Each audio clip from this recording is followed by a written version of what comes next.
já começa a apresentação, então só para que não fique estranho aqui, eu estou em home office hoje, que tanto eu quanto a filhota estamos um pouco resfriadas, e então vocês acho que já perceberam que eu tenho uma convidada de honra aqui do lado. Mas ela prometeu ficar quietinha. Então, eu sou a Amanda, né? Eu sou médica veterinária, mestre e doutora em farmacologia. A gente até comentou, né? O Mickey comentou um pouquinho ali sobre o mini currículo, né? Então, por esse motivo, né? Vocês vão ver que a minha conversa vai ser muito mais voltada à ciência básica, né? À farmacologia, porque é a área, né, que eu tenho mais segurança de falar para vocês. E depois, né, claro, com relação às questões de farmacovigilância e tudo mais, a gente, claro, tem uma certa experiência, mas até minha formação básica mesmo, tenho certeza que todos os profissionais que estão aí vão conseguir também me passar muita informação boa a respeito desse assunto. Né? Então, eu sou Amanda Leite Bastos Pereira. Aqui no campus de Araranguá, eu sou médica veterinária responsável pelos biotérios e, por isso, minha principal atuação no momento é na ciência de animais de laboratório. A gente vai falar um pouquinho disso durante a conversa também, falar um pouquinho de testes em animais. E também, né, eu sou docente do programa de pós-graduação em Medicina Veterinária Convencional Integrativa lá em Curitibanos e tenho um histórico de docência em ensino superior já de outros momentos da minha carreira. Então, por isso mesmo, eu trouxe para vocês, para iniciar a nossa aula, né, mais dentro da farmacologia, a principal frase, aí, a frase de forma famosa, né, atribuída para Celsus, que é considerado o pai da farmacologia e da toxicologia experimentais. Então, ele falou, né, justamente que todas as coisas elas são venenosas e nada é sem veneno. A dose por si só faz com que algo não seja veneno.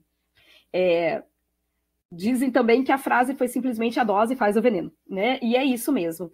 Né? A gente verifica, né, que na grande maioria das situações, muitas vezes a diferença entre um fármaco ou entre uma ação farmacológica e uma ação tóxica simplesmente é a dose. Né? Claro, nós sabemos, né, de substâncias, por exemplo, que exercem outros ou se comportam de maneira um pouco mais atípica, né, especialmente quando a gente pensa naquelas curvas em U, mas de certa forma também está relacionado à dose. Né? Muitas vezes, aumentando a dose, a gente pode ter outros efeitos, ou mesmo efeitos mais intensos com doses menores, né, no caso dessas substâncias com curva em U, mas mesmo assim, né, a dose faz o veneno, continua sendo uma máxima, porque ele não estava falando ali que tem que aumentar ou diminuir a dose. Né?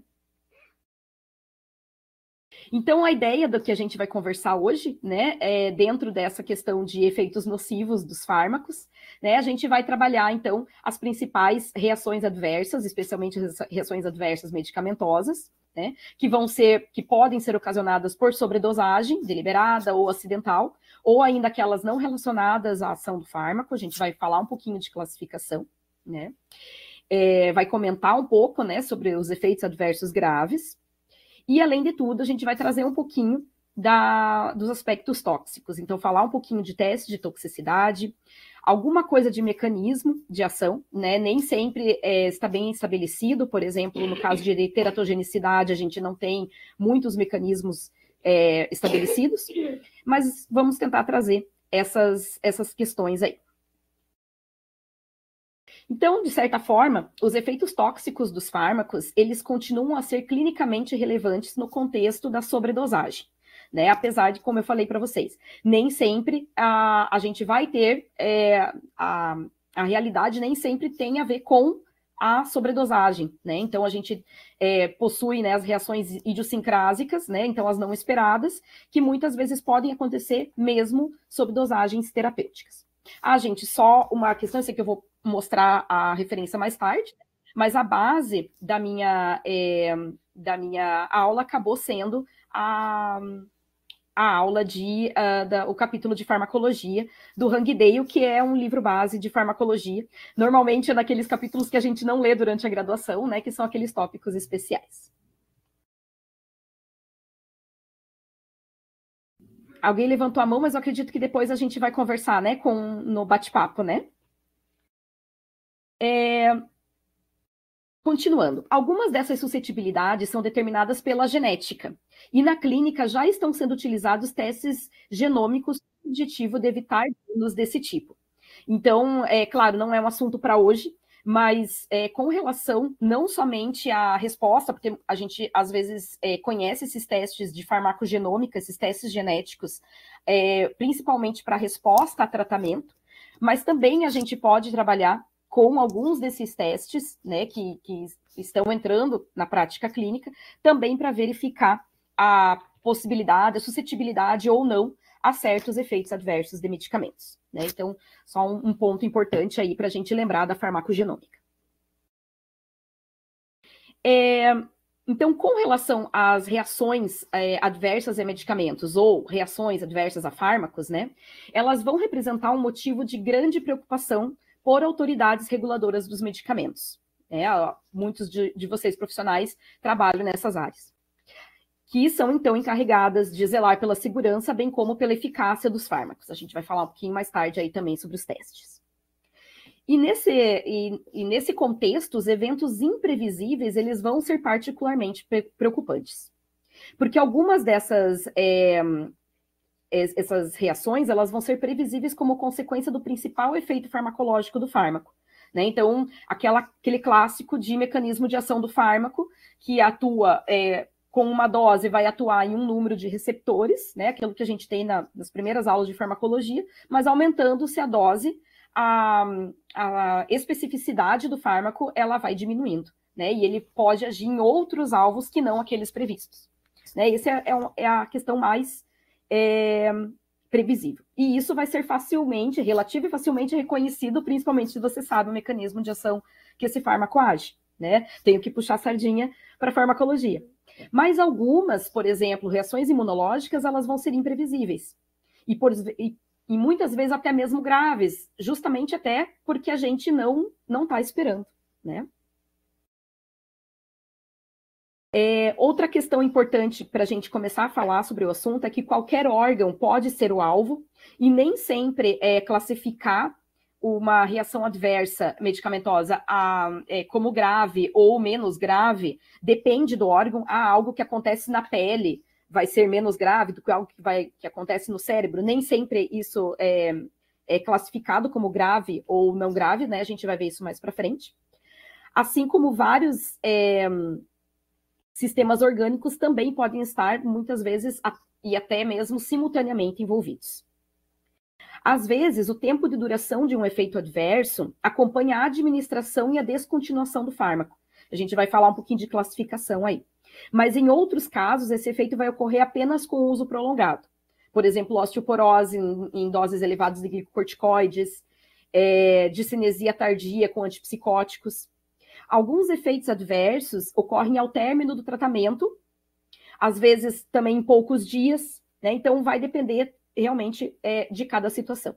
Ou ainda após certo período, meses ou anos após o tratamento, né? Até mesmo, por exemplo, malignidades após terapia antineoplásica.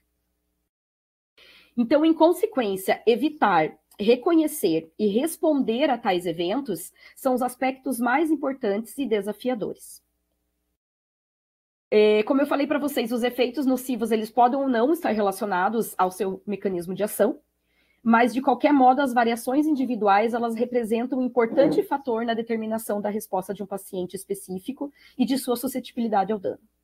Eu trouxe esse DOTS aí, que comenta que as reações adversas, elas devem ser descritas, né? Então, quando ocorrer uma notificação, é importante que a gente pense em relação à dose, né, que ocorreu isso, o tempo de duração e a suscetibilidade, né, o quanto isso vai ser, né, justamente para pensar na previsibilidade desse evento. Aqui, gente, eu trago para vocês uma tabela de um artigo que depois no final tem as referências com relação a reações adversas mais frequentes em um estudo que verificou, então, reações adversas a medicamentos entre 2008 e 2013. E podem verificar aquilo que eu falei para vocês, por exemplo, da pele, né? Então, a grande frequência, por exemplo, de reações tanto classificadas como graves, como não graves, do prurido, de erupções cutâneas, né? Então, coloquei a pele como exemplo, né? E justamente essa questão de ser grave ou não grave, ela tem muita relação com a necessidade de hospitalização e de outras medidas, certo? E aqui, então, os principais, a gente verifica que, deixa eu só ver se está em ordem, né? Então, realmente, as afecções dérmicas, né, estando aí em destaque nesse dado aí. Esse aqui é de outro artigo, que eu também disponibilizo as fontes para vocês, vou diminuir um pouquinho para a gente comparar. Então, já esse estudo, ele é um pouquinho mais, deixa eu só ver, ele é de 2022, o artigo, mas ele vai de 2000 a 2019, né, mais amplo. E o artigo foi publicado em 2022. Mas a gente consegue perceber, e aqui os 4 gráficos são em relação a diferentes épocas de tempo, mas a gente percebe, então, a prevalência aí é um artigo que fala sobre mortalidade por reações adversas medicamentosas, né? Não só a frequência. E esses dados aqui, eles mostram, então, por exemplo, um destaque aí para as regiões, especialmente Sudeste e Sul, apesar que na discussão eles comentam também região Centro-Oeste, né? Os autores normalmente comentam que, então, essa maior mortalidade por reações adversas por essas regiões pode ter a ver a um acesso grande desses centros a vários tipos de medicamentos, uma relação com automedicação grande, né? Fiquei pensando em notificação também, mas acho que é um pouco presunçoso pensar que nessas regiões, né, não há dados para isso no artigo, para pensar se há como que são os dados de notificação, e a gente tem que pensar no sistema nacional, né? Então, a princípio, na discussão que se falava, tinha a ver, então, com essa possibilidade de acesso mesmo de medicamento maior, né, maior de medicamentos dessas regiões aí. E esse aqui é o mesmo daquele artigo da primeira tabela, e ele vai falar, desculpa, é dessa última, vai de 2000 a 2019, né? E ele vai falar quais os tipos de medicamentos. Então, a tabela é um pouco, até os próprios autores comentam que é um pouco complicado pensar que o número maior aqui fica em outras drogas, né? Porque, inclusive, por falhas, às vezes, ou na notificação, ou porque às vezes não se achou uma classificação correta do medicamento, então realmente colocando a importância, né, da notificação e da classificação do medicamento, né, que em 36% ficou nessa outras drogas, né, e principalmente os medicamentos, então, principais que causam mortalidade, a gente tem aí, me chama atenção, né, chama bastante atenção, as substâncias que atuam em constituintes do sangue, né? Então, anticoagulantes, por exemplo, até, né, estão na lista de medicamentos potencialmente perigosos, e analgésicos e anti-inflamatórios, né? Também eu acho que vai ao encontro da questão da acessibilidade também do medicamento, certo? Na medicina veterinária, a gente tem dados bem parecidos, especialmente com relação a anti-inflamatórios não esteroidais. E também me chama a atenção que, além daquele primeiro dado ali de outros, fica também um número bem alto a substâncias de ação primariamente sistêmicas, né, que é outra classificação bem geral. Então, demonstrando que realmente há dados ainda que podem ser, né, esses dados eles podem ser refinados de certa forma, né, então, nos estudos. Outra coisa que eu não comentei do gráfico anterior, deixa eu voltar para lembrar, que eu tinha falado das regiões. E agora eu não vou lembrar. Eu tinha pensado e agora não me atenho. Se eu lembrar, eu falo em outro momento para vocês, desculpa. Alguns termos importantes aqui que... agora eu lembrei. Olha, quando a gente vai, né, igual quando está procurando alguma coisa perdida. Os autores aqui também comentaram, que eu achei interessante trazer para vocês, que os nossos dados são muito abaixo de outros países.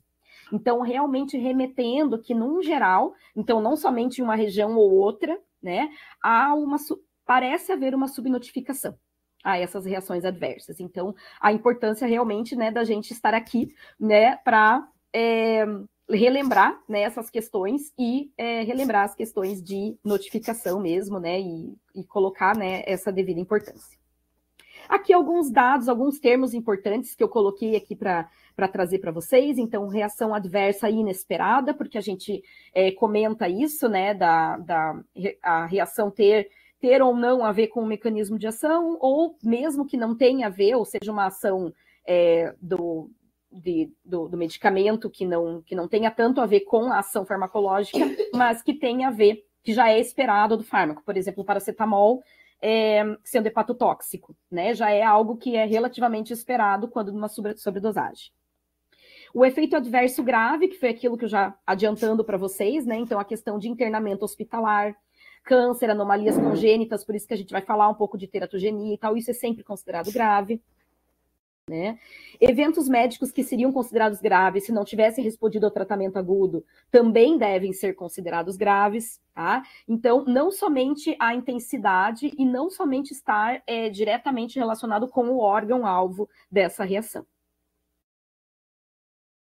Evento adverso ou experiência adversa, qualquer ocorrência indesejada que possa ocorrer durante o tratamento, mas que não tenha necessariamente uma relação causal com o tratamento, e um sinal, né? Então, informações relatadas sobre uma possível relação causal entre um evento adverso e um medicamento, sendo a relação previamente desconhecida ou documentada de forma incompleta.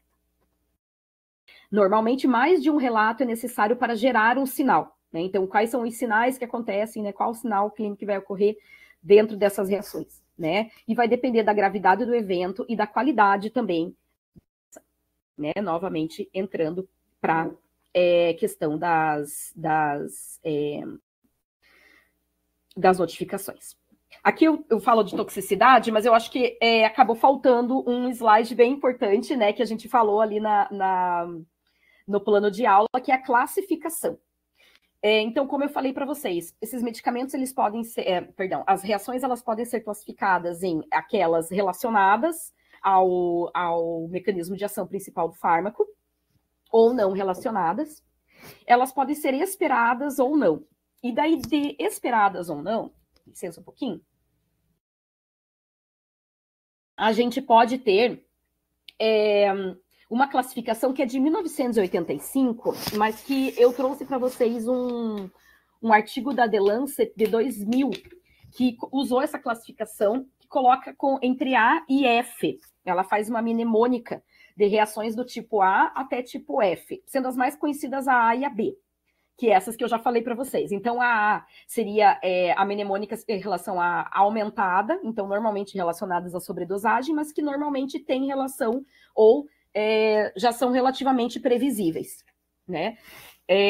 A reação B, ela tem a ver com as reações não previsíveis, então tem a ver com reação idiosincrásica, por exemplo. A mnemônica fica o B de bizarre, né? Bizarre. Então, bizarro. A C tem a ver com os tratamentos mais crônicos, né? Então, pensando, por exemplo, numa síndrome de Cushing, e isso também vai ter uma variação individual considerável, né? Estamos em D, então a D seria aquelas mais tardias, teratogenicidade pode ser considerada, a carcinogenicidade, que a gente comentou também anteriormente. Então, D, que vem de atrasado, né, delayed. A E é aquela as síndromes de retirada, que a gente daí não vai ficar falando muito hoje, mas com opiáceos, com inibidores de recaptação de serotonina, né, outros fármacos semelhantes, a gente pode pensar em síndromes de retirada. E a F, que tem relação com a falha do medicamento, então uma reação adversa que tenha relação com a falha do medicamento, mais comum que a gente pode pensar anticoncepcional oral. Então, já que, né, então, recapitulando aí, né, voltando aqui para o nosso slide, para a nossa apresentação, porque eu tinha feito esse slide, mas acho que daí na minha revisão eu acabei apagando, então eu disse, não, preciso falar de classificação, né? E daí eu trago para vocês, então, para a gente falar um pouquinho sobre os testes e toxicidade, porque se a gente está falando bastante em notificação, se a gente está falando em segurança de fármaco, né? Como que esses medicamentos eles vão ser considerados seguros ou não, né? Como que se chega a isso, né? Então, isso vem de testes rigorosos que começam geralmente, né? Ou iniciam em animais, apesar, claro, especialmente os de eficácia, né? Ou até mesmo agora, falando um pouquinho de ciência de animais e laboratório, a gente tem visto vários testes que podem já substituir o uso de animais, mas ainda não completamente, né? Mas os testes de carcinogenicidade, teratogenicidade, algumas de toxicidade de órgão específica ainda são muito necessários em animais não humanos, né? Então, eles devem ser feitos, né, com novos fármacos em potencial durante seu desenvolvimento e, em muitos casos, pode levar ao abandono do composto antes do seu teste em humanos. Até mesmo fármacos que muitas vezes são tóxicos para os roedores, né, são deixados de lado e de repente, em humanos não seriam tóxicos, né, mas mesmo assim, dificilmente vai para frente, né, uma pesquisa que mostre uma toxicidade nesses animais. Então, esses estudos de toxicidade, eles integram um conjunto de informações que são rotineiramente submetidos a agências reguladoras, né? Se faz todo um dossiê. Quando a indústria, né, pela indústria farmacêutica, quando ela procura aprovar a comercialização de um novo fármaco, vai depender da legislação do país, né? E apesar disso, efeitos nocivos são muitas vezes encontrados após a comercialização de um fármaco para uso humano. Né? O que acontece? E por que isso acontece? Até anteriormente, né, a gente chamava os estudos de animais, em animais, de estudos pré-clínicos, mas eles não são estudos pré-clínicos, eles são, o mais correto é dizer, estudo não clínico, né? Porque, sim, os estudos com animais, eles iniciam normalmente antes de iniciarem os estudos clínicos, né, de fase 1 em diante. No entanto, alguns estudos de toxicidade, por exemplo, toxicidade de doses repetidas, fertilidade, teratogenicidade, carcinogenicidade, eles são feitos quando os medicamentos já estão em fases clínicas, bem como, muitas vezes, aprovados já pelas agências. Né? A teratogenicidade é um exemplo clássico, né? Que muitas vezes o que a gente verifica ali da segurança do fármaco é que não há ainda dados que comprovem, né? Ainda não há dados suficientes para afirmar se o medicamento é ou não seguro, por exemplo, em gestantes, né? Então, muitos desses... trago isso para realmente a gente desmistificar essa questão de que estudos pré-clínicos, perdão, são realmente, né, os estudos são pré-clínicos, eles não são pré-clínicos, eles são não clínicos, né, e podem ocorrer em várias fases do desenvolvimento do fármaco. E também lembrando algo que está muito em voga, né, é a questão do reposicionamento de fármacos, porque esses testes toxicológicos, eles são normalmente bem caros, e eles exigem boas práticas de laboratório. Então, nem sempre estudos acadêmicos de mestrado, de doutorado, com relação à segurança, podem ser aproveitados nos dossiês dos medicamentos, quando da regularização. Os de eficácia, a ação de um medicamento em tal doença, tal, esses sim são aprovados, são aproveitados. Né, artigos, dissertações, teses, mas normalmente os testes toxicológicos, eles exigem, né, padrões, normalmente, de laboratório que nem sempre as universidades, né, que fazem os testes de eficácia têm, então eles precisam normalmente serem feitos em laboratórios especializados, que tenham essas boas práticas de laboratório bem estabelecidas. Falando um pouquinho de mecanismo de ação, né, se comenta em ligações covalentes e não covalentes, né, e daí pode-se dividir algo, né, em relação a isso. Os metabólitos, e uma questão muito importante, quando a gente fala em reações adversas, normalmente tem a ver com os metabólitos ativos, né, e daí para isso a gente já lembra do fígado, que é o órgão-alvo, né, da produção desses metabólitos, e em consequência, como ele é o primeiro, ele mesmo que produz, né, então esse resultado aí acaba muitas vezes sendo diretamente relacionado a esse próprio órgão, né? Então, metabólitos quimicamente reativos, eles podem estabelecer, por exemplo, ligações covalentes, né? Ou alterá-las por meio de interações não covalentes, que a gente vai ver um pouquinho isso aí, tá? E os hepatócitos, então, eles vão ser expostos a concentrações elevadas dos metabólitos, né? Porque a produção é ali, né? Especialmente em metabolismo de fase 1. E esses fármacos, eles são concentrados, também podem estar concentrados no líquido tubular renal, à medida que a água é reabsorvida, né? Então, estando os túbulos renais também expostos a concentrações elevadas. Então, é muito comum que medicamentos hepatotóxicos, em algum momento, sejam nefrotóxicos e vice-versa, né? Especialmente se a gente está pensando em metabólito ativo como principal vilão, né, dessa reação adversa. Os metabólitos reativos, então, por sua vez, eles podem promover interações não covalentes ou covalentes, né? Com relação a ligações, a interações não covalentes, a gente vai pensar em danos como peroxidação de lipídios, geração de espécies reativas de oxigênio tóxicas, reações que causam depressão da glutationa, que é um dos principais sistemas antioxidantes que nós temos, e modificação de grupos sulfidrilas. A gente já vai ver um pouquinho a respeito dessas questões aí de estresse oxidativo, né? A modificação dos grupos sulfidrila, que quem sabe é esse que vocês possam não lembrar tão rapidamente, né? Mas vai ser principalmente importante na atividade catalítica de algumas enzimas. E as interações covalentes, ou o resultado disso, é que esses metabólitos, né, essas substâncias que provocam reações adversas, elas vão, em geral, né, elas podem também, através de interações covalentes, ocasionar dano ao DNA, a proteínas ou peptídeos, ou formar proteínas, né, que vão causar, por exemplo, nas reações imunogênicas, a gente pode colocar esse exemplo.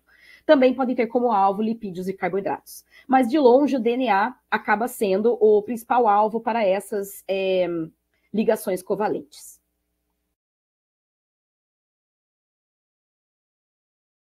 Aqui eu trouxe uma figura só para a gente relembrar um pouquinho sobre o dano oxidativo, né? Não quero dar nenhuma aula de bioquímica para vocês, né?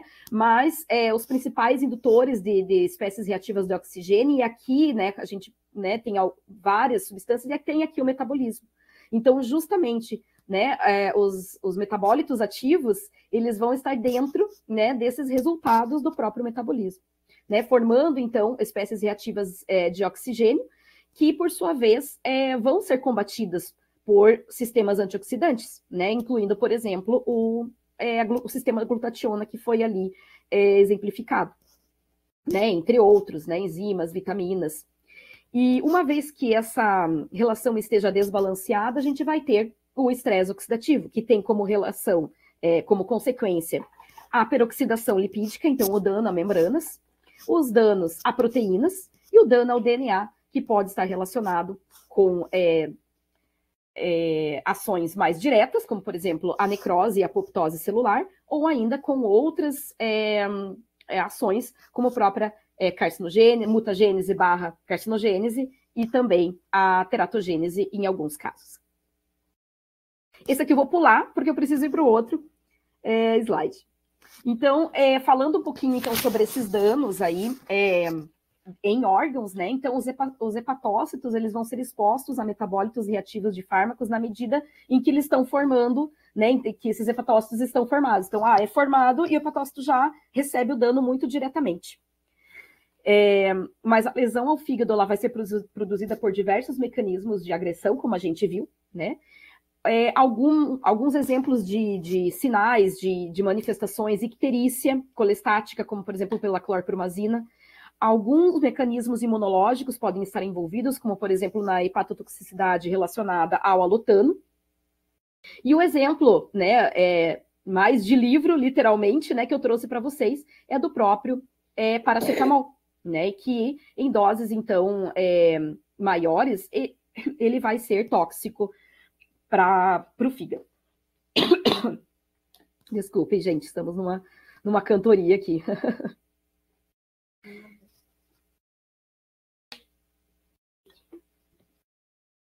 A hepatotoxicidade, então, ela causada pela sobredosagem do paracetamol, ela ainda é causa de morte comum, por exemplo, após autoenvenenamento. Ela é modelo de lesão renal em ratos, por exemplo.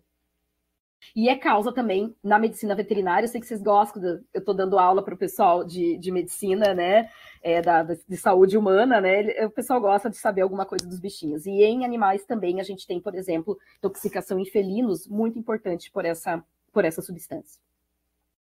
Mas é de livro mesmo, porque a intoxicação pelo paracetamol ela vai exemplificar muitos desses mecanismos que a gente está vendo aqui. Então, com as doses tóxicas de paracetamol, as enzimas que catalisam as reações de conjugação normais, elas vão ficar saturadas. Então, o metabólito normalmente produzido, ele vai estar, esse sistema vai estar saturado. E aí, vai ser necessário uma via alternativa de oxidação.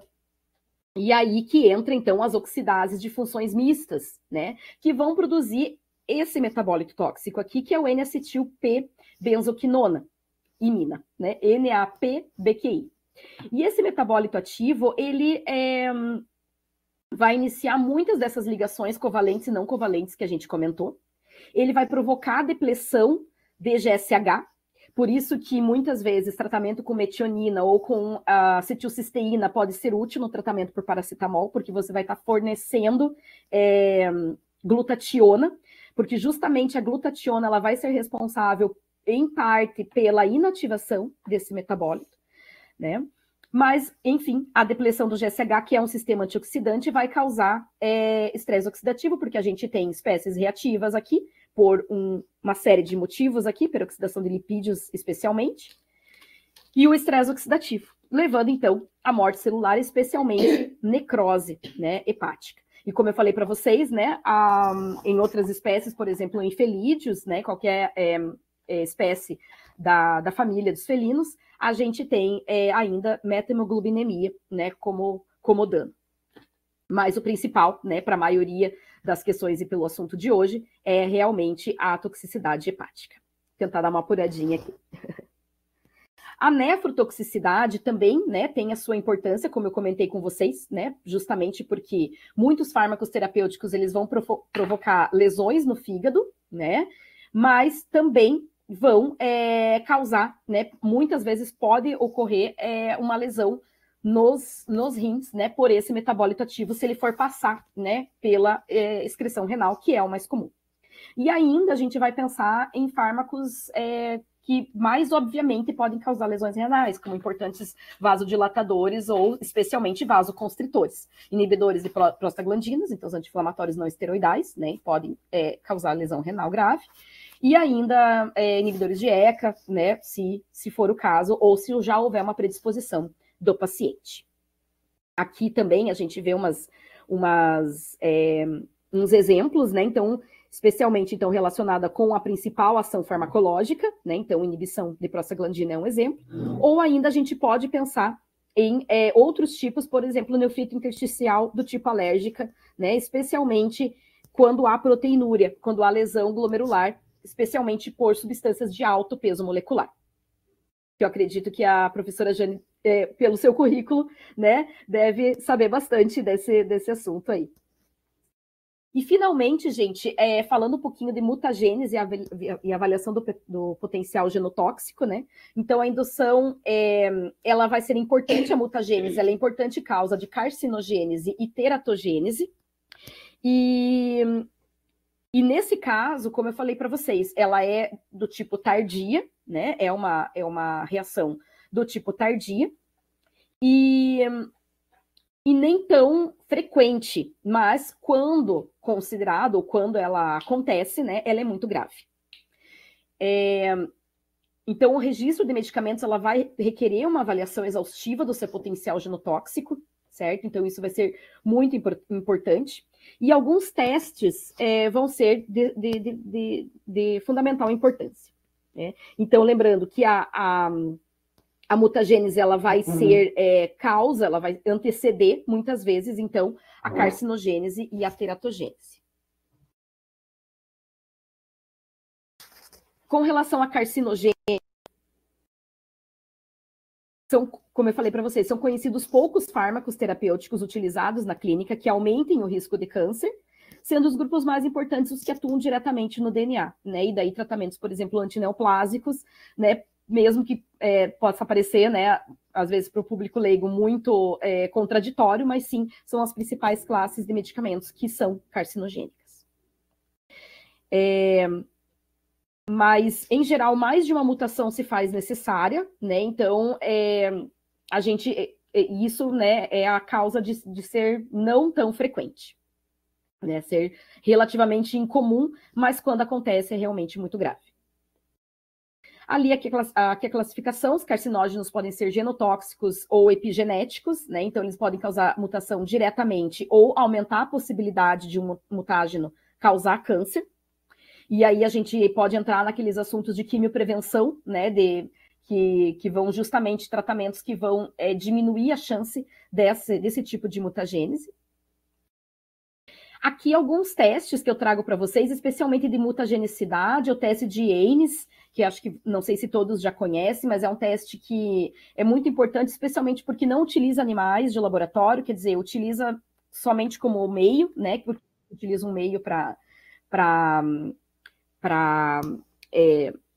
disponibilizar, né, viabilizar, perdão, as células ali, mas o teste de Ames é justamente você trabalhar com uma cultura de bactérias que não tem, mutante, não tem histidina, ausente de histidina, então, portanto, seu crescimento é impossível ou, né, muito raro de acontecer, e você coloca em contato essa cultura com a substância teste. E se, por exemplo, acontecer um crescimento, como aqui nesse da direita aqui, você tem-se, né, a ideia de que ocorreu um crescimento, então ocorreu uma mutação reversa, certo? E essa mutação permitiu o crescimento da colônia. Ela tem uma prevalência relativamente grande de falsos positivos, mas sendo feita tendo como base as boas práticas de laboratório, normalmente, né, ela é utilizada com grande frequência.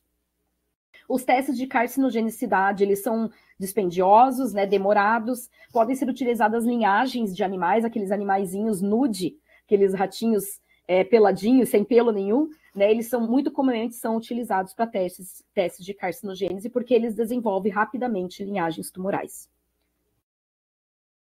E trouxe para vocês algumas questões também sobre teratogênese, né, até para trazer alguns resultados, alguns dados, assim, né, às vezes tem alguém que tem interesse de fazer, né, pós-graduação nessas áreas. Então, teratogênese diz respeito geralmente a malformações mais grosseiras, certo? Que vão agir durante a organogênese. Isso vai ocorrer normalmente no primeiro trimestre, né? Para ainda do primeiro para o segundo trimestre da gestação, né? Sempre após a formação do blastocisto, mas ainda, normalmente, a lesão ocorre nos 3 primeiros meses de gravidez.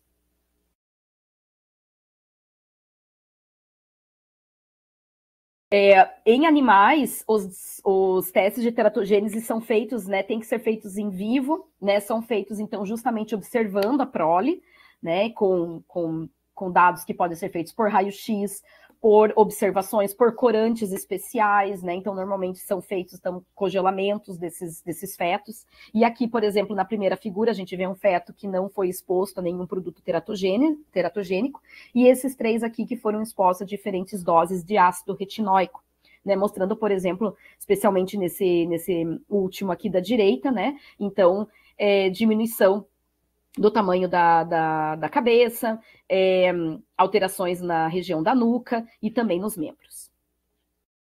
Outros dados podem ser feitos por raio-x ou ainda essa aqui é uma coloração especial do esqueleto, né? Então aqui a gente percebe também uma alteração, especialmente na região pélvica, uma diminuição no desenvolvimento, também pelo ácido retinóico. Então, também mostrando, né, esse teste, né, de teratogênese, né? Então, com corante, né, na região no todo todos os ossos, né, do animal.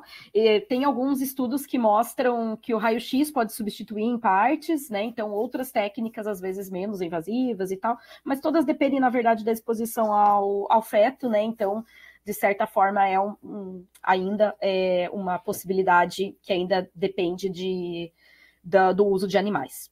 E só para finalizar essa parte de animais, algo que eu não tinha falado antes, não sei se vocês lembram, mas essa sequência de estudos não clínicos e clínicos, ela depende também do uso de roedores, de animais não primatas, não roedores, que normalmente são usados lagomorfos ou até caninos, né, em algumas etapas, né, normalmente em algumas etapas um pouco mais para frente, né, dos testes, bem como para muitos testes de toxicidade são necessários, então, o uso de primatas não humanos também, né, nessa sequência aí de estudos, né, então, em alguma etapa. E normalmente são estudos não clínicos, quando, por exemplo, se fazem estudos com primatas não humanos, são medicamentos que já estão em fases bem avançadas de estudos clínicos também.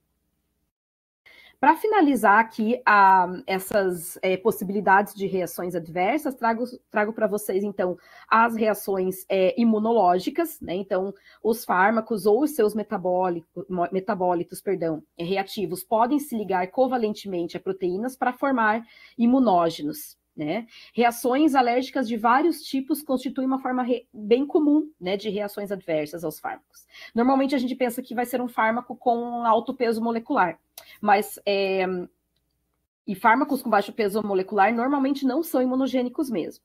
No entanto, ele ou o seu metabólito pode atuar como apteno, interagindo com proteínas, formando então conjugados estáveis, né? Então, não necessariamente que o medicamento precisa ser uma molécula grande.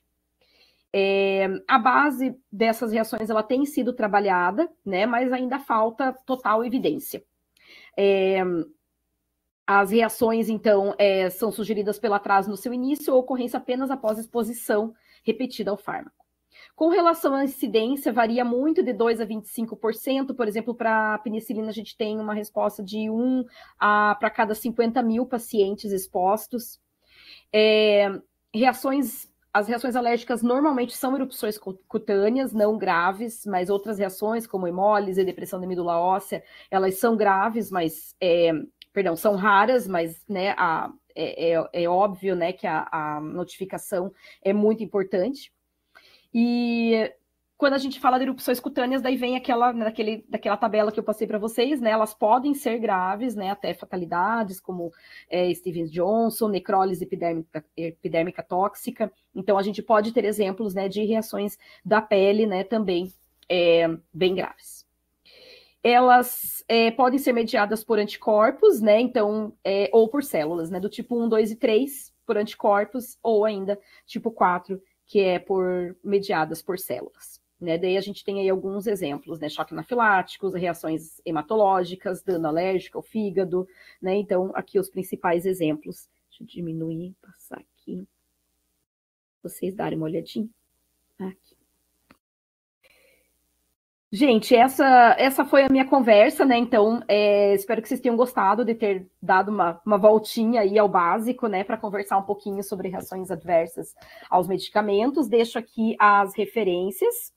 E muito obrigada pela atenção de todos aí. Que bom que, né, alguns aqui conseguiram voltar para a nossa conversa para a gente continuar. Obrigada. Amanda, muito obrigado pela sua fala. Pedir desculpa para você pela intercorrência que a gente teve. Eu já chamo a Jane para ligar sua câmera, então, para ela poder conduzir a segunda parte dessa apresentação. Jane, eu já vou colocar a sua apresentação, só um momento.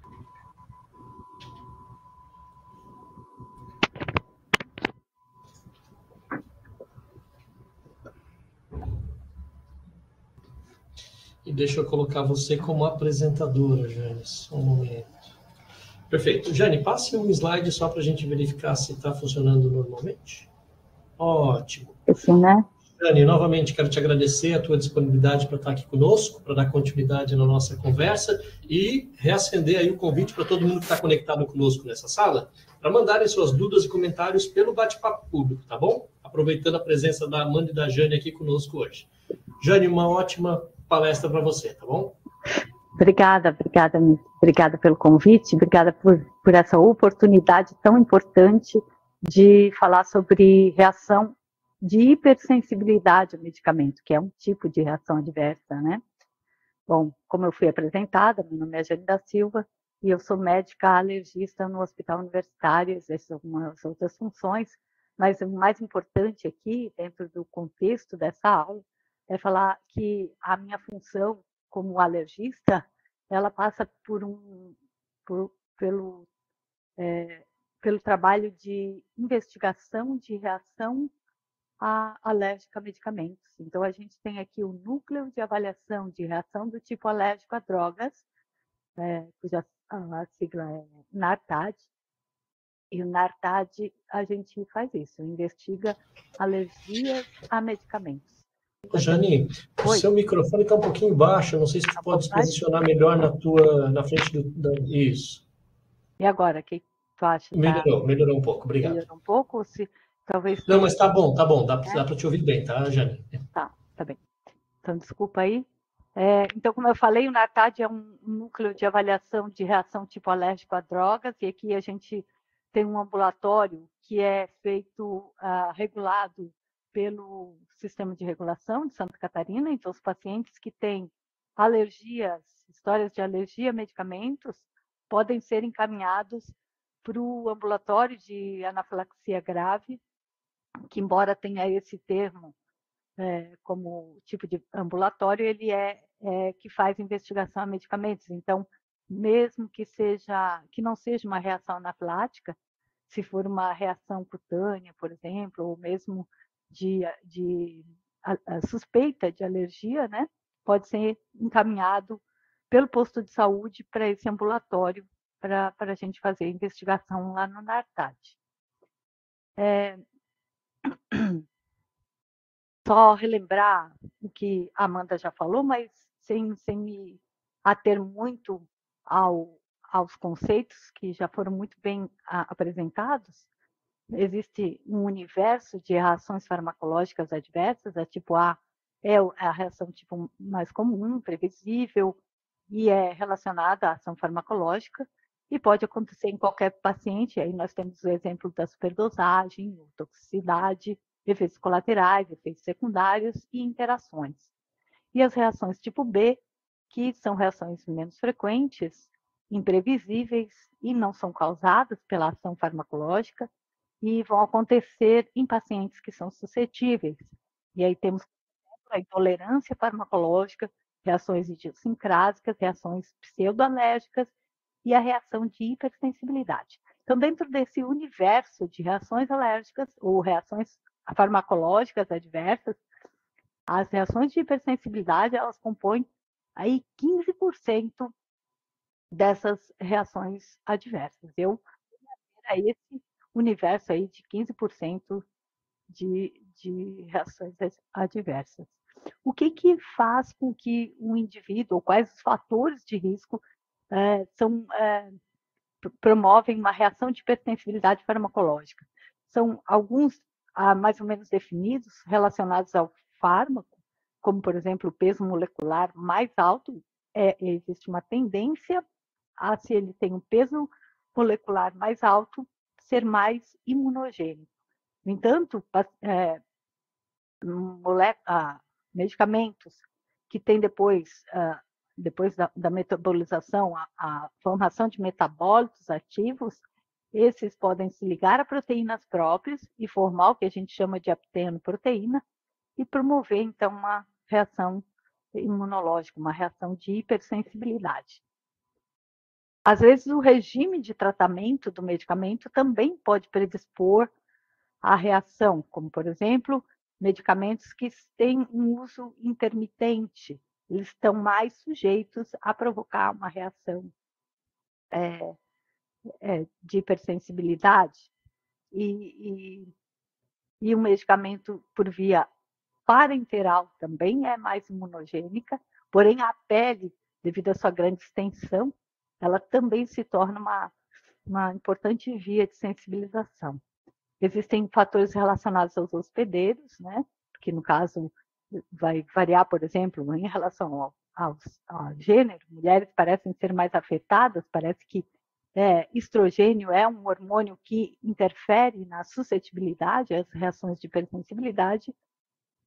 A etnia, a gente já sabe que alguns fatores como o HLA podem gerar suscetibilidade a reações a alguns medicamentos específicos, por exemplo, medicamentos antirretrovirais, como abacavir, pode gerar reação de hipersensibilidade em alguns indivíduos que têm um HLA específico. Sabemos que angedema é uma das reações que é mais comumente causada em indivíduos afro-americanos, e esses são os fatores, vamos dizer assim, mais conhecidos, né?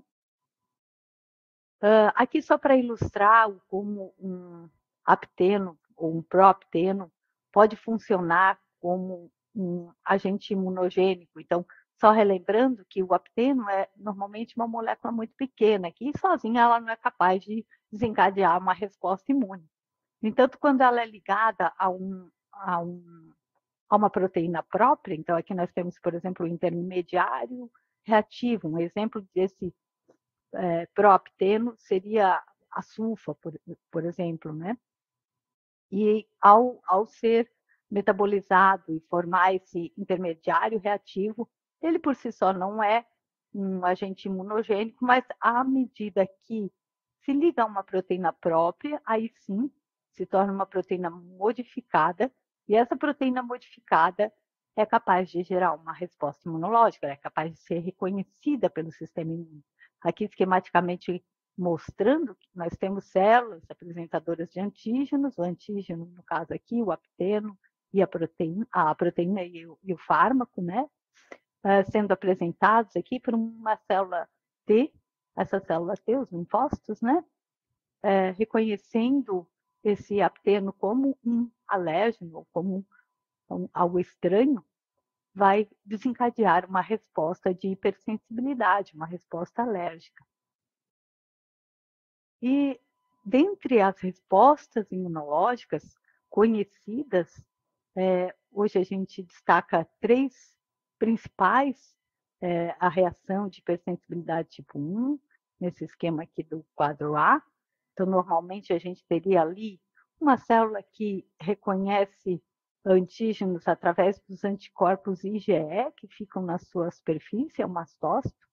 Uma vez ligada ao alérgeno, que é um medicamento, esse mastócito degranula e libera os seus mediadores. E a liberação desses mediadores desencadeia respostas clínicas, que são depois traduzidas em diferentes tipos de doenças. Pode ser uma anafilaxia, uma urticária, um angedema.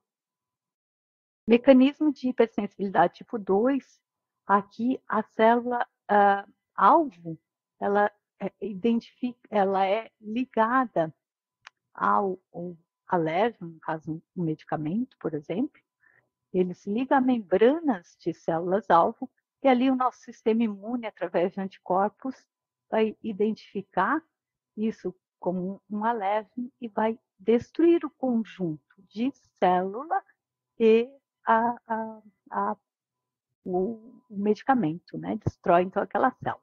A gente vê isso, por exemplo, em casos de uso de um medicamento que gera hemólise. Então, por que houve hemólise? Por que houve destruição da hemácia?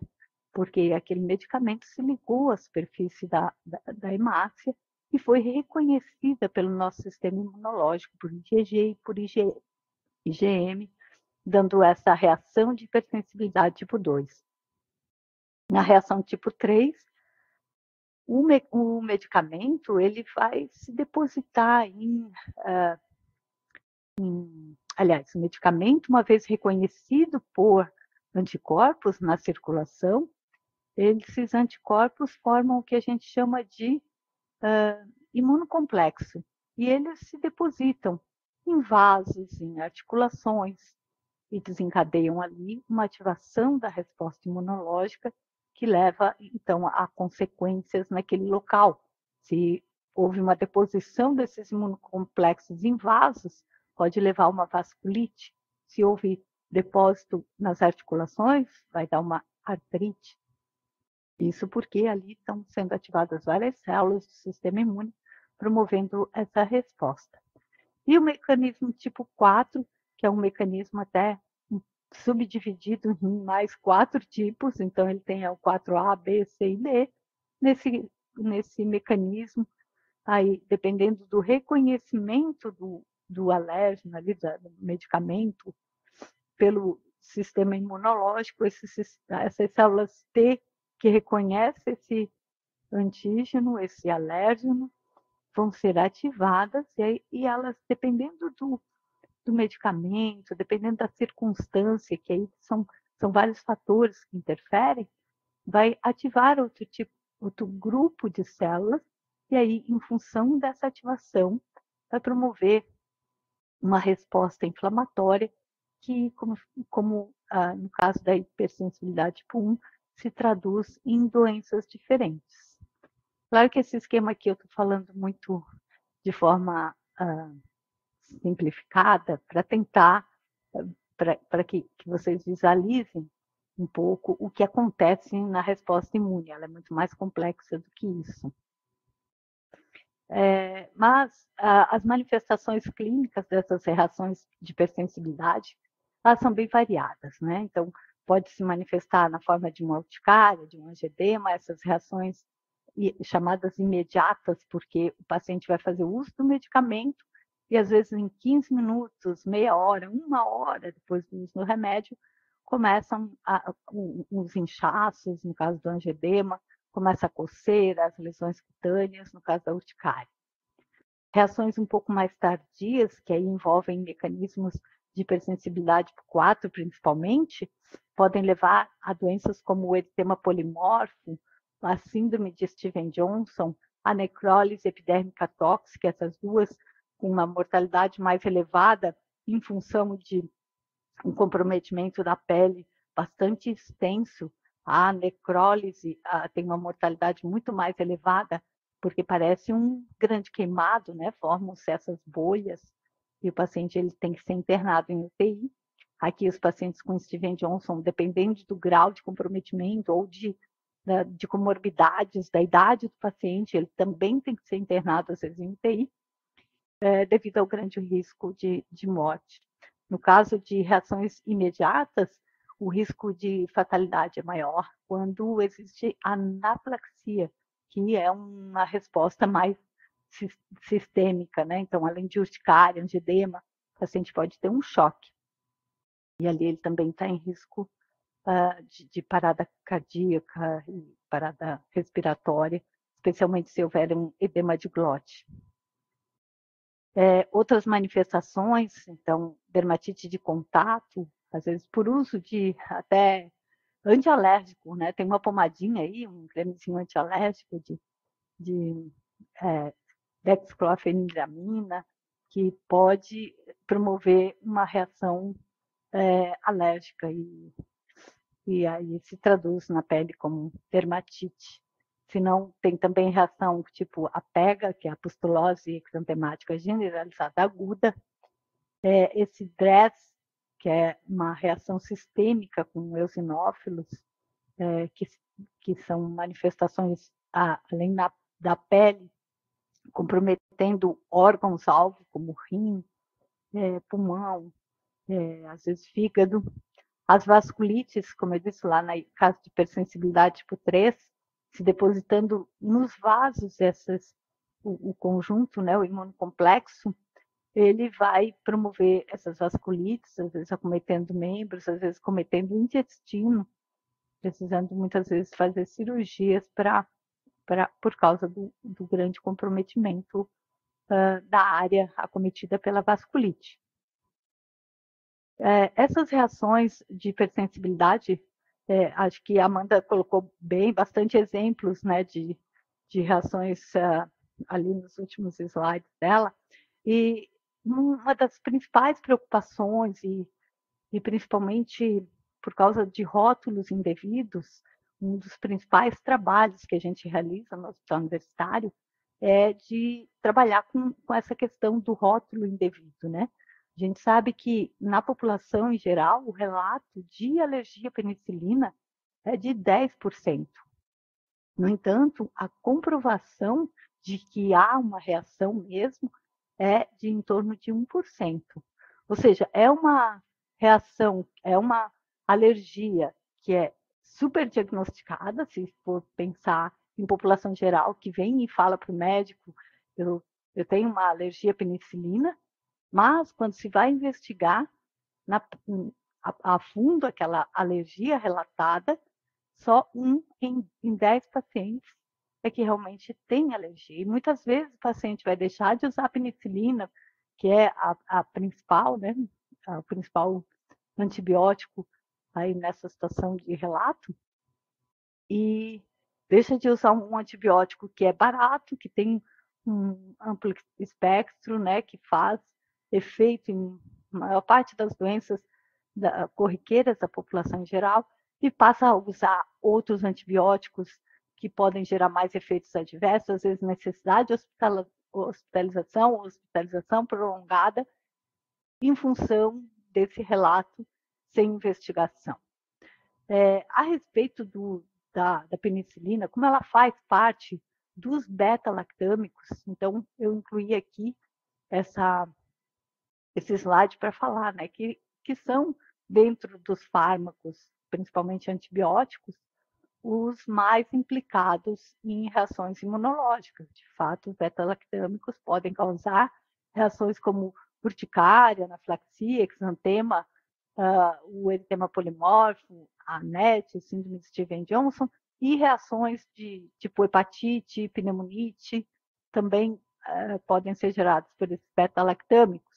Reações que podem acontecer logo, imediatamente após o uso, em até 1 hora após a administração, aí envolvendo aquele mecanismo tipo 1, e reações tardias ou não imediatas, que vão acontecer mais tardiamente, 24, 48 horas depois do uso, até às vezes semanas depois do uso do medicamento.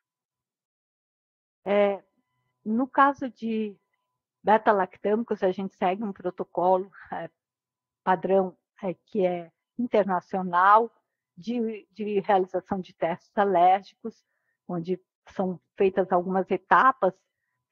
Primeiro o prick test, que é o teste cutâneo, o teste de puntura na pele com medicamento diluído. Se o teste é negativo, a gente faz teste intradérmico, que consiste em injetar um pouquinho do medicamento diluído também e observar. Em alguns casos, quando a reação é tardia, o teste indicado é o PET teste, o teste de contato, onde o paciente cola nas costas o medicamento, também em concentrações conhecidas, e aí ele vai fazer essa avaliação ao longo de 1 semana, porque a resposta é, como eu falei, tardia, né? Então não vai se dar ali naquela hora da investigação, e sim ao longo de alguns dias. É preciso esse conhecimento especializado, pelo menos do ponto de vista geral, né? Como é que precisa ser feito em etapas, que precisa usar técnicas específicas, que vão variar de acordo com o tipo de reação, porque muitas vezes o médico que vai indicar, ou o profissional que ouviu do paciente um relato de que ele é alérgico, ele não tem noção de que, para comprovar que existe uma reação de hipersensibilidade, é necessário realizar testes específicos. E a gente vê, às vezes, histórias como de que a pessoa foi para o posto de saúde, precisava de uma penicilina, e aí foi feito um teste rápido ali para ver se ele tinha alergia à penicilina. E, na verdade, aquele teste fora de um padrão, fora do certo, né, do modelo certo para investigar, acaba não tendo validade, mesmo assim, o paciente até correndo risco em função de um teste inadequado. Então, esses são os testes para beta-lactâmico, e a gente faz testes de acordo com o tipo de reação e de acordo com o medicamento. Por exemplo, para AS ou anti-inflamatórios não esteroidais, os testes são diferentes. Então, esses medicamentos anti-inflamatórios e AS, eles podem gerar uma reação que é não imunológica, ou seja, não é uma reação que envolve células, né, ativação do sistema imunológico, mas está relacionado à dose, à concentração do fármaco. E por eles terem essa propriedade farmacológica de induzir uma resposta de hipersensibilidade, que se manifesta, por exemplo, como urticária, como angedema, que é bem comum essa manifestação, assim como a anafilaxia, até pneumonite, meningite, hepatite, também pode ser gerada uma manifestação como a doença respiratória exacerbada pelo AS ou por qualquer outro anti-inflamatório, e aí manifesta como asma em pacientes que normalmente são adultos, geralmente após os 30 anos, e que têm polipose nasal, sinusite e asma.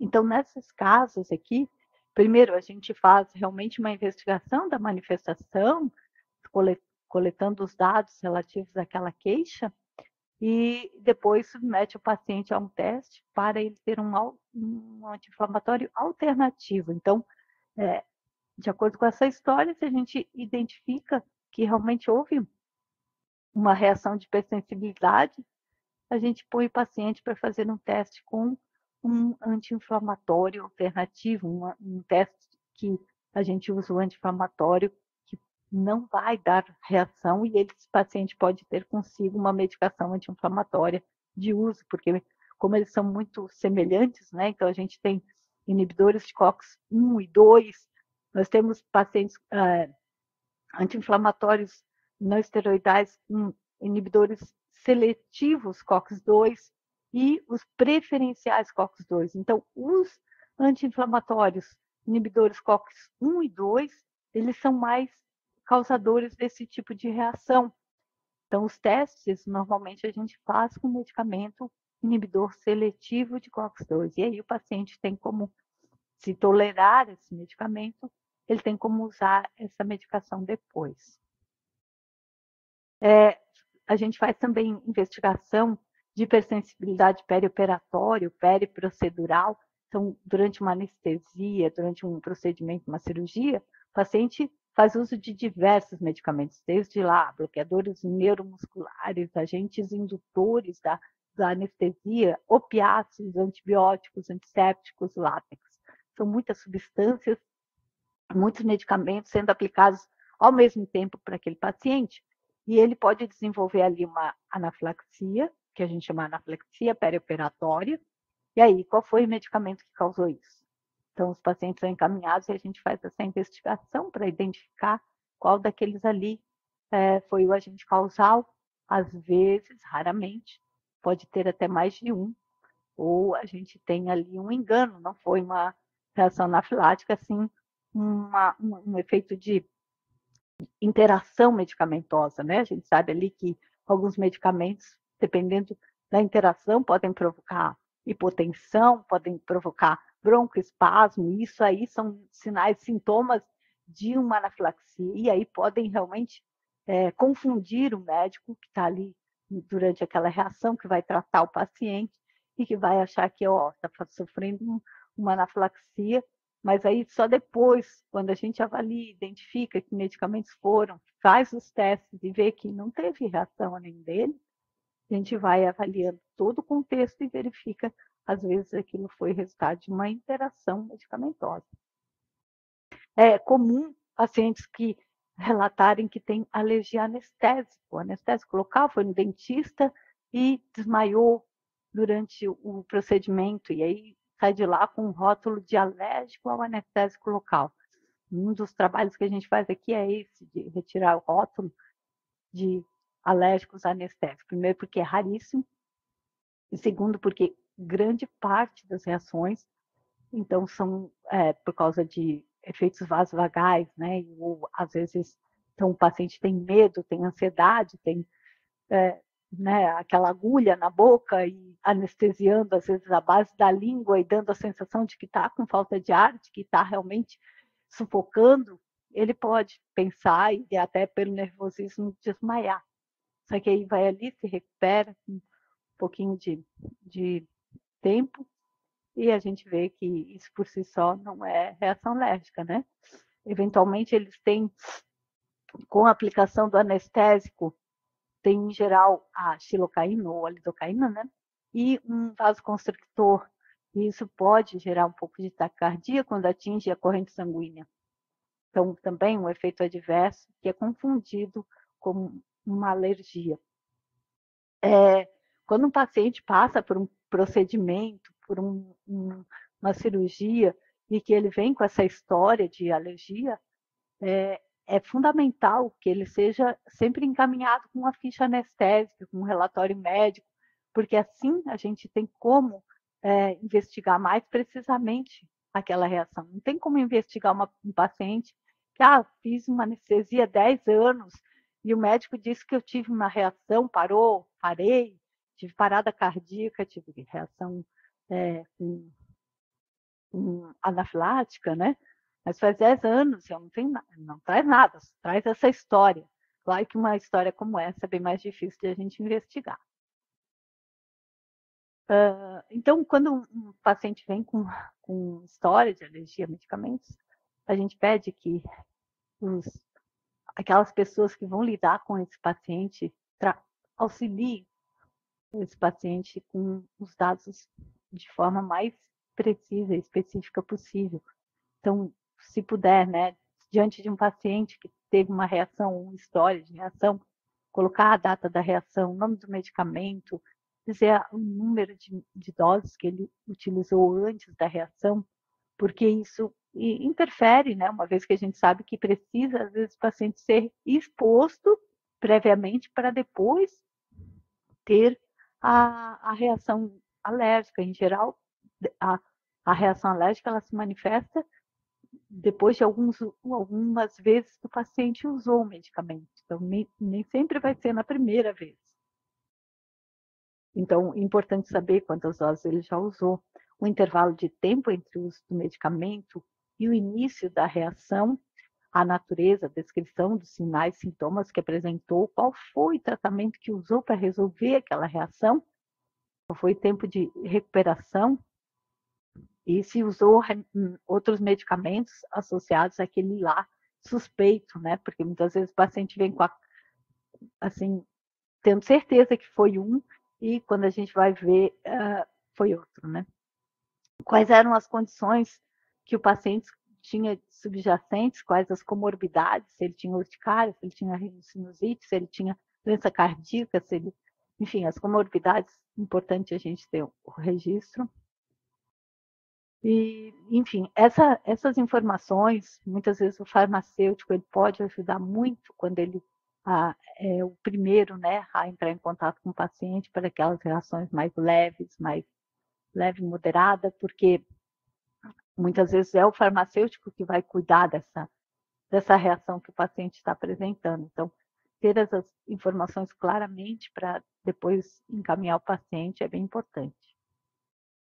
Aqui só para deixar um resumo das principais características que devem chamar a atenção da gente para suspeita de uma reação de hipersensibilidade, uma reação alérgica, e como é que acontece. Então, as reações imediatas, entre elas a anafilaxia, que acontece, então, um início súbito, com coceira, né, prurido intenso, especialmente na região das palmas das mãos, das plantas dos pés, couro cabeludo, uma vermelhidão no rosto, no pescoço, conjuntivite, coceira nos olhos, coceira no nariz, espirros, coriza, inchaços, angedema de pálpebras, de língua, de lábios. É preocupantíssimo quando isso interfere a laringe, né? Então, o paciente começa a dizer que está com dificuldade de falar, dificuldade de engolir, laringe, faringe ali, tudo junto, né? Às vezes um pouquinho, então, até parada, né? Da respiração, dá tempo de tratar essa reação se o paciente for rapidamente encaminhado. Urticária, falta de ar, né? Dispneia, broncoespasmo, crise de asma, hipotensão, levando ao choque. Então, essas reações são reações que a gente tem bastante medo que aconteça, né? Porque acontecem de forma rápida, logo depois do uso do medicamento, e que podem ser fatais. Já reações tardias, embora sejam tardios, seja, não existe ali uma pronta ação, podem ser também graves, né? Como o caso da NET, da necrólise epidérmica tóxica. E aí, em geral, acometimento cutâneo bem extenso, às vezes com formação de bolhas, ou essas lesões em alvo, sinal de Minkowski positivo é um sinal de descolamento da pele, quando a gente passa na pele, a pele descolando, esse é um sinal da necrólise epidérmica tóxica. Às vezes as vasculites, as púrpuras, então são reações que a gente se preocupa também por causa da gravidade. Sinais de comprometimento de órgãos internos, então febre alta, linfadenopatia, artralgia, artrite, tudo isso sinaliza gravidade, e aí a gente recomenda que, diante dessas características, esse paciente seja encaminhado para investigação e aconselhamento devido.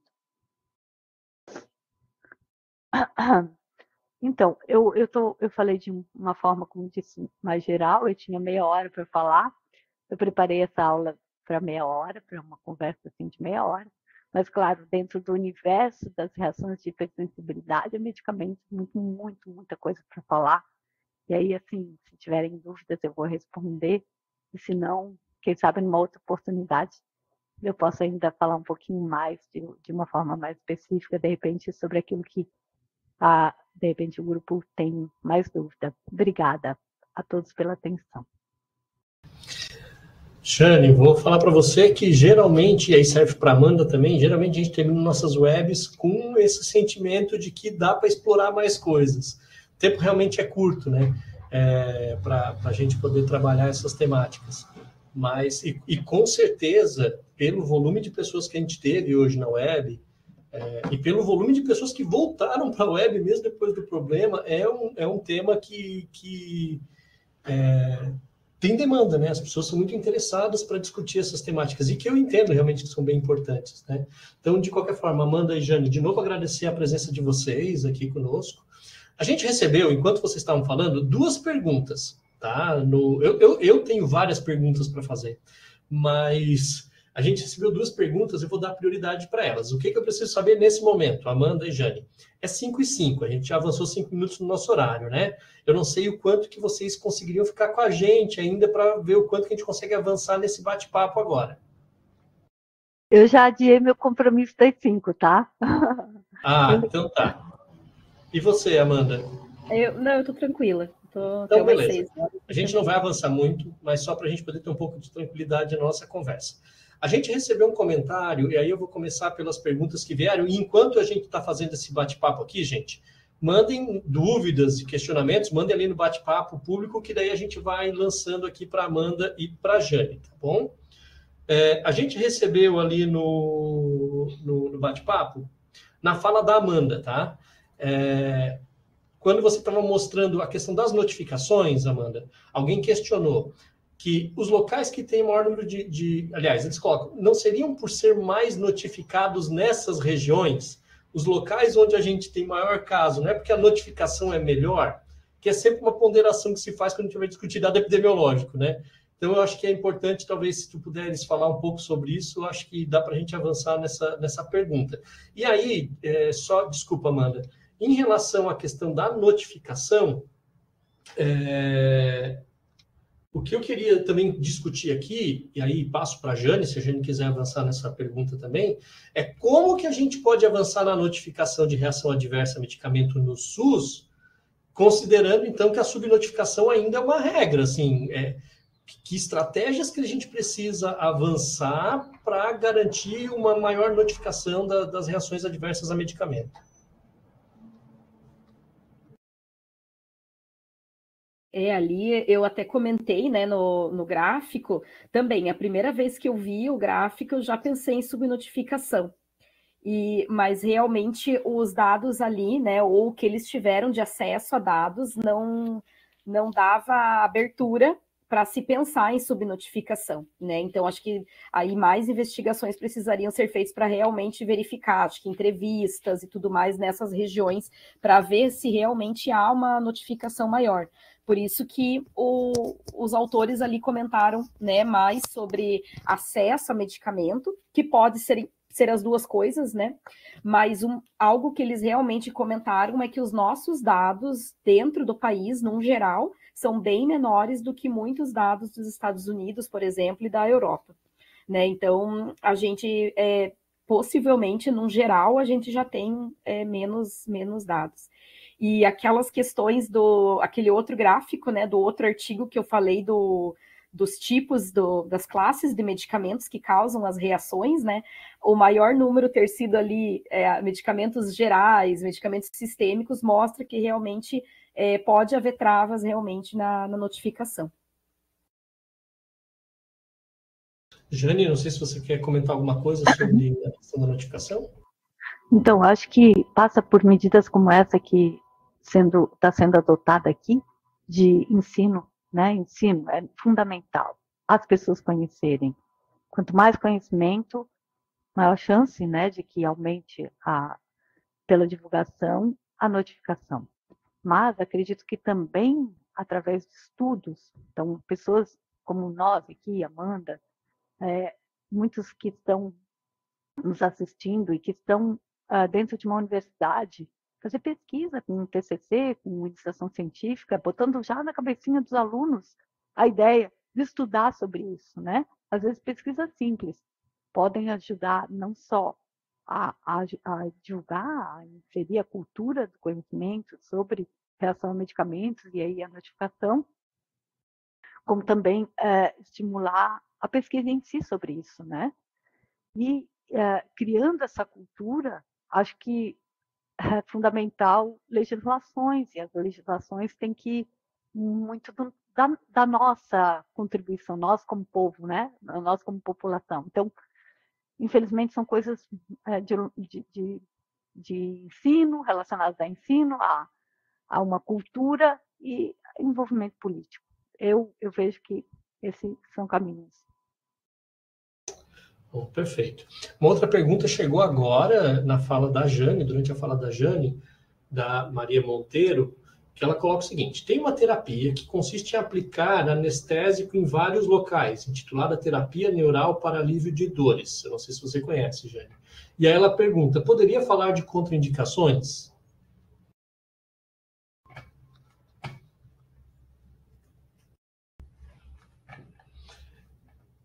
Maria Agmalda de Assunção Monteiro. Se qualquer coisa, dá para perguntar. Maria, se você quiser fazer algum outro detalhamento para nos ajudar aqui com a sua dúvida, né? A Maria está escrevendo no bate-papo.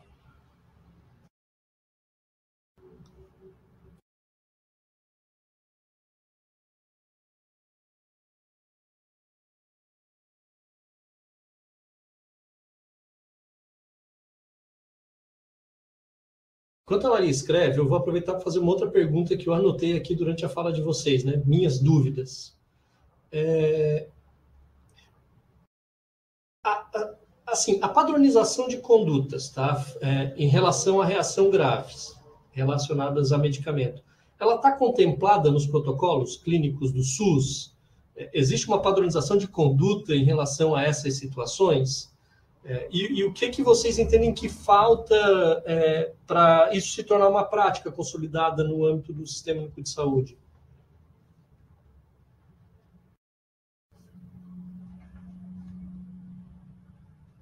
Aí, Jane e Amanda. Eu peguei mais pela fala da Jane, tá? Mas aí não sei se a Amanda também quiser falar. Eu acho que a Jane trabalha, né, mais na área, de repente pode ajudar mais. Eu não... Essa parte de legislação do SUS fica um pouco mais longe da minha atuação. Existem medicamentos que devem ser reações, né, que devem ser notificadas, obrigatoriamente notificadas, mas ela é as ações sobre notificação, elas ainda não fazem parte da cultura. Então, muitas vezes tem que ser lembrado, né, tanto aos profissionais de saúde, em todos os níveis, no hospitalar, no posto de saúde, nas farmácias, porque é subnotificado em função do não uso, né? Mas respondendo lá, agora eu estou vendo aqui o WhatsApp, a mensagem dela, né? Sim. Que ela falou sobre efeitos desse anestésico.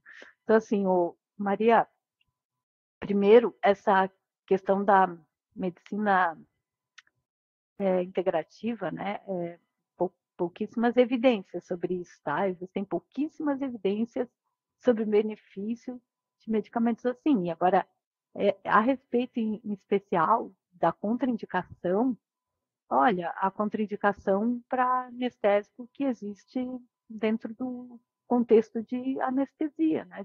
De uso de anestésico, ou seja, como são várias aplicações, né? Então, se o paciente usa medicamentos que podem dar interação, a princípio, isso pode ser não uma contraindicação, mas normalmente está relacionado a propriedades farmacológicas do medicamento, tá? Agora, se ele tem uma história de alergia, por exemplo, ele tem que investigar, porque é raro, mas pode acontecer. Então, essa seria uma contraindicação também. Mas primeiro desconheço um pouco sobre essa terapia e depois sobre reação. Contraindicação seria isso, relacionada a propriedades farmacológicas. Mas ela agradeceu ali, Jane. Acho que está satisfeita, contemplada com a tua resposta. Outra questão que eu queria passar para vocês. Talvez para a Amanda mais, tá? Mas já abro para vocês duas, né? A farmacovigilância hoje, ela dá conta dos efeitos epigenéticos de longo prazo, como, acho que é carcinogênica induzida por fármaco, acho que você estava trabalhando um pouco dessas questões lá na sua apresentação, ou a gente ainda está muito atrasado em relação a esse tipo de monitoramento hoje, quando a gente fala de farmacovigilância? Eu acho que mais estabelecido mesmo são para aqueles medicamentos que conhecidamente atuam no DNA. Então a gente tem mais, né, mais realmente não, porque são muitos fatores que podem estar envolvidos, né, depois na carcinogênese, né? Então realmente atribuir a um fármaco em algum momento, né, a não ser que tenha sido realmente utilizado um desses medicamentos que conhecidamente fazem isso, fica muito difícil, porque é tanta coisa que a gente está sendo exposto, né? Aquele gráfico do estresse oxidativo, ele mostra isso, né? Então, é alimentação, é ultraprocessado, é níveis de agrotóxico que a gente está sendo exposto, o próprio estresse. Então, assim, são muitas questões que a população está exposta e fica muito difícil realmente trabalhar com agente causal, a não ser nessas situações. A pessoa, né, durante algum momento da vida passou por um tratamento antineoplásico, né? Daí pode-se pensar que pode ter relação. Acidentes de trabalho, né? Muitas vezes podem também ter essa causa, né? Mas fora isso, realmente fica. Eu não sei nem se a questão é estar atrasado ou realmente a gente ter muitos fatores envolvidos nisso. Perfeito. Jane, minha última pergunta é para você e tem a ver com o início da tua apresentação, que me deixou fiquei com uma curiosidade, acho que para poder explorar. Eu não sou da área da farmacologia, então talvez também seja um pouco da minha ignorância no assunto, né? Como é que a gente consegue diferenciar na prática clínica o que é uma intolerância farmacológica de uma reação pseudoalérgica? E por que isso é muito importante, assim, dentro de uma conduta clínica, né? Por que isso importa, né, nesse cuidado? Então, a diferença, primeiro, parte dos conceitos, né? A intolerância, muitas vezes o paciente tem uma deficiência enzimática, uma deficiência que faz com que ele não tolere aquele medicamento, mas, né, uma alteração biológica, né? Então, por exemplo, ele tem uma deficiência lá daquela enzima glicose aquela G6PD, né? E essa enzima, ela é responsável, a glicose 6-fosfato desidrogenase, ela é responsável por metabolizar alguns medicamentos, por exemplo, lá o Methotrexate. Então, o paciente, se usa esse medicamento e tem uma deficiência dessa enzima, ele pode ter uma hemólise. E aí, bom, então, dependendo da reação que aconteceu, a gente tem que pensar que pode ter sido isso. Mas hemólise é uma manifestação que também pode ser de uma reação de hipersensibilidade. Então, na hora que a manifestação acontece, ninguém sabe, às vezes, do que é, se aquilo é uma intolerância, se é uma alergia, né? De acordo com a manifestação. Intolerância pode estar relacionada, às vezes, à questão da dose. O paciente que usa, por exemplo, um opiáceo, né? Eles podem ter mais sonolência, náusea, e aí reduziu a dose, já não tem esse efeito. E aí, claro, tu não vai suspeitar que aquilo ali, por exemplo, seja uma alergia. Agora, a pseudoalergia é porque a manifestação clínica parece de alergia mesmo, né? E ativa células que estão voltadas ao sistema imune, mas não existe um mecanismo de hipersensibilidade. Então, por isso, passa por conceitos, né? Então, às vezes o paciente vai usar, por exemplo, uma vancomicina, um antibiótico. Na hora que aplicou o medicamento, ele fica com um rush cutâneo, um vermelhidão, aparece um vermelhidão no rosto. A gente chama até de síndrome do homem vermelho, síndrome do pescoço vermelho. Dá aquela reação e parece uma alergia, porque a alergia se manifesta com isso, com eritema, né, um vermelhidão, com rubor, com às vezes espinéia, que os pacientes podem inclusive relatar também no uso da vancomicina. Na hora nós não sabemos isso, se é uma reação pseudoalérgica, reação de hipersensibilidade. Na evolução da reação, se for investigado, é que a gente vai conseguir às vezes, identificar essa resposta com mais precisão, mas nem sempre consegue, tá? Às vezes a gente também fica sem responder exatamente. Então, dependendo da situação, pode ser difícil. Agora, tem coisas que são bem simples, né? O paciente, como falei ali, do anestésico local, que fez uma síncope, teve um desmaio, e se recuperou, porque a dentista botou a cadeirinha com os pés um pouco elevados e deu água, deixou respirar, enfim, melhorou praticamente espontaneamente. Isso não é reação alérgica, isso não é reação nem pseudoalérgica, isso ali é uma reação vasovagal, uma reação, às vezes, do medo, da ansiedade, né? Então, tem coisas que são relativamente simples de se detectar como um efeito adverso ou reação não alérgica, né? Oh, perfeito, Jane. Sim, muito claramente, muito didaticamente. Jane e Amanda, eu tinha outras perguntas, mas até para avançar no horário eu não vou dar seguimento, e assim, acho que não vem mais nenhuma pergunta aqui no nosso bate-papo. Não chegou nenhuma pergunta no nosso bate-papo.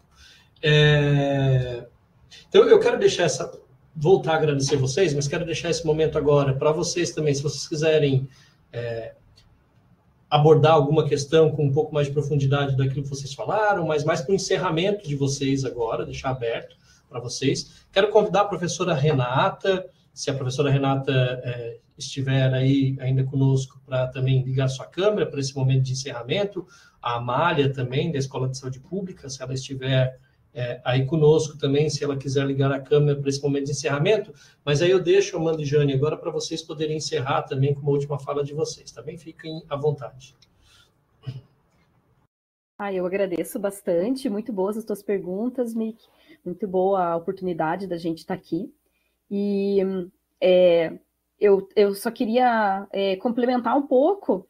Lembrei, assim, enquanto a professora Jane estava falando a questão da lidocaína, né? Não tem relação com algo alérgico, né? Mas pensando nesse tratamento, eu não conheço também com muitos detalhes, mas acho que na medicina veterinária, com algumas espécies, equinos, por exemplo, se faz algo semelhante, mas sempre também tomar cuidado que a lidocaína, né, os anestésicos locais, são também antiarrítmicos, né, que provocam bradicardia, então sempre tomar muito cuidado com o tipo de aplicação, né, a Maria comentou que os enfermeiros, né, estão fazendo capacitação para isso, então sempre tomar cuidado, né, com acidentalmente, né, administração intravenosa, né, que então deve-se tomar cuidado com o volume, né, a concentração desse medicamento e possibilidade de acidente intravascular, que depois pode provocar outros efeitos, né, daí desse fármaco, como medicamento que provoca bradicardia, né, por ser um antiarrítmico. Acho que era isso que eu lembrei, assim, para complementar. Mas gostei muito da nossa conversa, agradeço, aprendi bastante com a professora Jane e gostei bastante do nosso encontro aqui. Muito obrigada, gente. Obrigado, Amanda. Jane? Amanda, foi uma grande troca. Obrigada também pela aula, foi muito boa. E acho que, assim, parabenizar essa iniciativa, porque, com certeza, muito importante. E agradecer muito por estar aqui nessa primeira webconferência. Para mim foi um privilégio. Eu fico muito honrada pelo convite. E, como falei antes, né, me coloco à disposição se vocês precisarem, tanto do nosso grupo aqui, do NARTAD, que a gente tem aqui anestesista, imunologista, farmacêutico, trabalhando no grupo. Eles também podem vir um outro dia para dar palestras, fazer mais trocas, né? E, enfim, é isso. Muito obrigada pela participação das pessoas que ficaram aí até agora e pelas perguntas. Perfeito, Jane. A gente que agradece. Renata e Amália, eu sei que vocês estão conectadas ainda. Se vocês quiserem ligar sua câmera agora nesse finalzinho, agradeço só para a gente poder. A professora Renata já ligou a câmera também. Professora Renata, deixo a palavra com você aí para esse encerramento. Fique à vontade.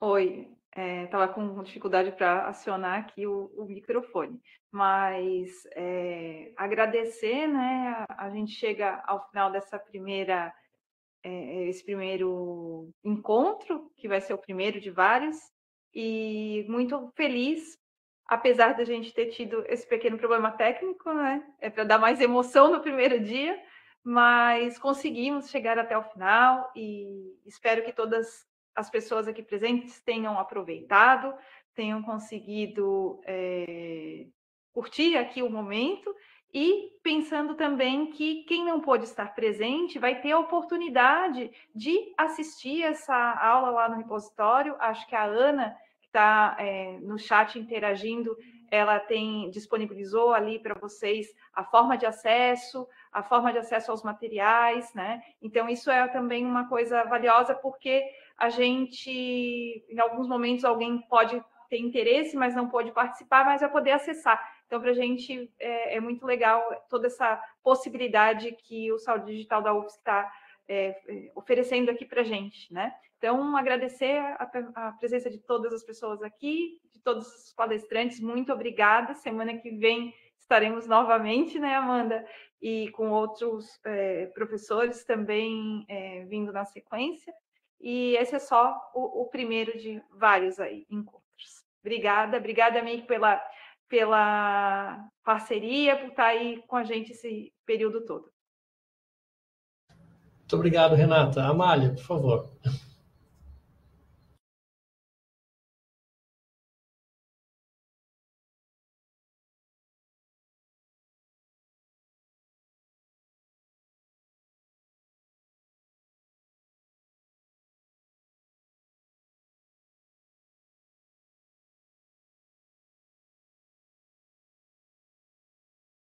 Você não está com... acho que deu, Amália. Agora sim. Sim. Primeiramente, então, eu quero parabenizar e agradecer a Amanda e a Jane pela excelente aula, foi formidável, né? Agora o gabarito ficou bem alto, né, Renata? Para as próximas, porque elas já iniciaram arrasando aí com a aula de hoje. E também, novamente, agradecer aí essa parceria com a UFSC Digital e dizer que, em nome da Aline, a nossa diretora aqui da Escola de Saúde Pública, a gente agradece aos palestrantes. E lembrando, então, a todos e todas que toda semana, então, como a Renata colocou, vamos ter essas webs, tem um cronograma, né, Renata, que está disponível aí para as pessoas poderem acompanhar a temática de seu interesse. Participem, porque vocês já puderam tomar o gostinho hoje de quão boas vão ser essas webs. Então, muitíssimo obrigada. Obrigado, Amália. Então, vou reforçar o convite, hein? Semana que vem, quinta-feira, dia 10 de julho, a gente vai ter o segundo encontro, o segundo web seminário desta série de uso seguro de medicamentos na atenção à saúde. O tema, medicamentos potencialmente perigosos ou de alta vigilância. A gente vai estar novamente com a Amanda aqui conosco, junto com ela vai estar a Isabel Machado Canabarro, que é farmacêutica, para também estar trabalhando a temática no próximo dia 10. Tá bom? E lembrando, no dia 9, na quarta-feira, às 15 horas, a gente tem web palestra com o tema Atendimento ao Luto por Perda Gestacional Neonatal, aqui também pelo Saúde Digital UFSC. Amália e Renata, muito obrigado pela oportunidade dessa parceria. Acho que a gente começou com chave de ouro, com a intercorrência que o mundo digital às vezes nos coloca, mas eu acho que a gente conseguiu aí se sair bem de toda essa situação e concluir a atividade. E agradecer especialmente a Amanda e a Jane pela disponibilidade de tempo de vocês, pelo carinho com o qual vocês prepararam o material e conduziram de forma tão didática a apresentação do tema de hoje, viu? Para a gente aqui é sempre importante contar com essas parcerias. E Jane e Amanda, vocês já estão nos nossos radares para outros momentos. Então, com certeza, a gente volta a entrar em contato com vocês para talvez a gente aprofundar alguns temas que ficaram aqui, que passam de forma um pouco superficial durante esse momento que a gente tem na tarde de hoje, tá bom? Um abraço para todo mundo, um ótimo restinho de quinta-feira e de semana. Nos encontramos nos próximos web seminários, gente. Um abraço, até mais.